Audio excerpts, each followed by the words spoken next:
طيب الأمير فهد بن خالد رئيس نادي الأهلي كان له تصريح بعد نهاية المباراة مع الزميل عمار باحكي. نشاهد ثم نعود.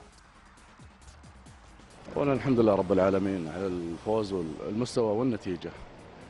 هذا بصراحة ما كنا نأمل فيه من زمان.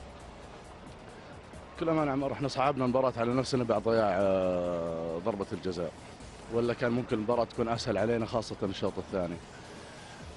لكن حلاوة المباراة انه غياب كاماتشو وبلومينو اللي كل احد تصور انه الاهلي ينهار.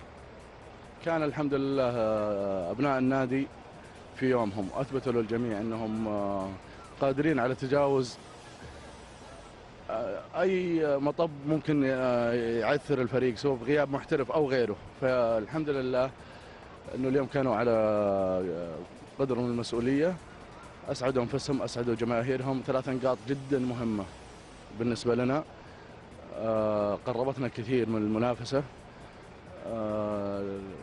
الشوط الأول بالذات يعني لو أحكي عن الشوط الأول كان يعني تماما أهلاوي يعني إلى آخر إلى الدقيقة 47 يعني بالشوط.